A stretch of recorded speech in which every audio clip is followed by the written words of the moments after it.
Mark Twain said, age is mind over matter. If you don't mind, it doesn't matter. But do people mind? In my talk today, I hope to share my experiences and highlight the most important lessons I have learned in order to help the next generation get the most out of their early years and to start to overcome the perception of being too young. I am a 26-year-old business development manager in an industry where the average age of a BDM is 43. I work closely with financial advisors to help their clients retire with confidence. Having worked with advisors for a number of years, I've met some incredible people and forged some lifelong friendships with individuals at all stages of their careers and therefore across the full age spectrum. That said, it doesn't mean our industry is free from pockets of outdated ideas. Before joining my current company, a previous line manager told me that despite having the right skills and the right experience, I didn't have enough grey hairs to progress to a more senior role, and that people don't trust people who don't look like them, something which I know not to be true.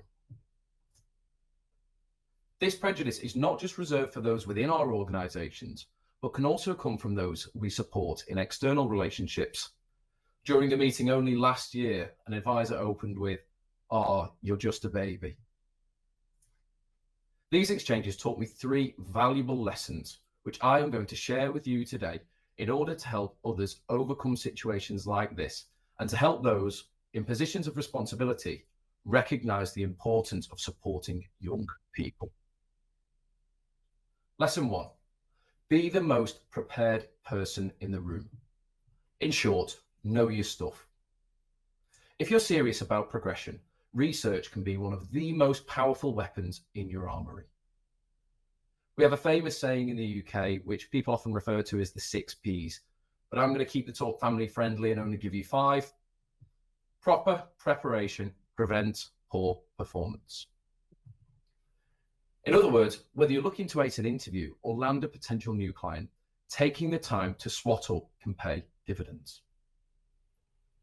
I think preparation comes in 2 main forms: general preparation and specific preparation. General prep refers to the understanding of one's own environment, whether that be a product or service, a team or an industry, or in some cases, just a better understanding of the skills that you bring to the table. General prep is continuous and can often mean that the more you know, the less you realise you know. Hence why CPD is so important. In practice, having joined a new company in September, I spent the first 3 months getting to grips with the product, taking the time to understand the team dynamics and listening to feedback about the problems our clients face and what we are doing to alleviate them. I spent hours watching videos, trying to understand the nuances of what makes our proposition tick, ensuring that when faced with the more taxing questions, I could answer accurately and confidently. So we've talked about general preparation, that looking at your environment, but specific preparation relates to how you bespoke that general prep in order to satisfy a particular outcome. So in practice, before every meeting with a potential new client, I take the time to read through their LinkedIn or through their website, trying to identify common ground, spot areas of dissatisfaction, and ultimately learn about the goals and priorities of that particular business. So how can this lesson help the next generation? By taking the time to understand your environment and to cater your research to a particular scenario, you can reassure a colleague, a potential new employer, or a potential new client that despite being young, you know your stuff. Lesson 2, surround yourself with good mentors. I was fortunate enough to have a brilliant mentor in my previous role, and when deciding to join my current company, having the right mentor for me was one of the most important factors.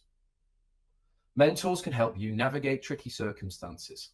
They can share their experiences in order to improve your understanding of a particular product, process, or philosophy, or crucially, they can act as a sounding board for initiatives you may be looking to implement.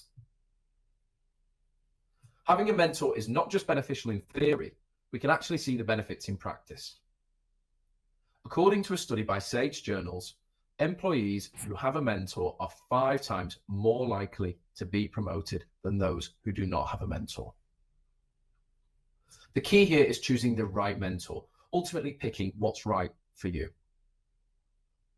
In my current role at Timeline, the head of my team is excellent at acknowledging hard work and giving credit where it's due, but mentors can have a range of fantastic attributes. It's essential to have someone around you who will lift you up when times are hard, but will celebrate with you when times are good. So we know mentors are good to learn from, but what about when things go wrong? Henry Ford said, "The only real mistake we make is the one we learn nothing from," something which I wholeheartedly agree with. And that means a good mentor, in my opinion, is someone who is willing to let you learn from your own mistakes. So working with someone who lets you make mistakes and lets you find the way to fix it gives you the opportunity to grow. Whereas working with somebody who feels the need to swoop in and save the day without being asked can really undermine your position and in fact stifle your growth. For any employers listening to this talk, the benefits of good mentorship are not just reserved for the employee. As a report by the Association for Talent Development found that organizations with mentoring programs have a 20% higher retention rate than those without them. So what's the net result of working with a good mentor? Employees are more secure, better paid, more likely to go on and do great things. Meanwhile, employers have an elevated, motivated, and happy workforce. Money will come and go, but having people around you who are willing to invest in your progression is invaluable. It's crucial to young people, but it doesn't ever lose its importance as you get older. Lesson 3, expose yourself to uncomfortable situations to enhance your experience. Time alone is not enough. Of all the lessons I'm sharing with you today, lesson 3 is by far the most important to help young people grow and to begin to bypass the perception of being too young. The way I see this equates to learning a new skill. If you're learning the guitar, you could spend 10 years playing the same 3 songs on repeat. And although you may be able to play Smoke on the Water flawlessly, if you were asked to play something new and possibly more complex, would you have the ability to play with confidence? Or as a skier who has stuck religiously to green runs for years on end, who's now standing at the top of a black run for the first time, which I can imagine would be incredibly daunting. Pushing yourself outside of your comfort zone is the only way to grow. As we know, a smooth sea never made a skilled sailor. Whether this means exposing yourself to complex tax cases, technical pension work, or enrolling in a speaker and influencer course and talking in front of hundreds of people, these situations build skills faster, allowing you to get ahead of the curve and to overcome the barrier of lack of experience. Don't just take my word for it, the statistics back this up. In a Harvard Business Review, which studied over 1,000 professionals, 94% of respondents reported that stepping outside their comfort zone helped them to learn and grow as individuals. Additionally, 71% of respondents reported feeling more confident and more capable as a result of challenging themselves. So what have we learned? With these lessons in mind, we can start to build a better understanding of how young people can overcome the perception of being too young.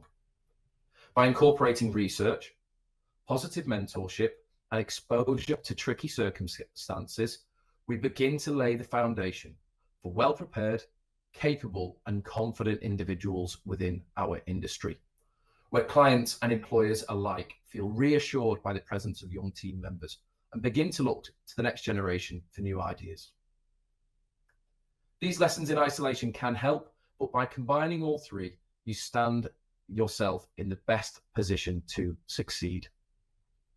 I hope today gives you the assurance and the awareness to recognize that young people can be a force to be reckoned with.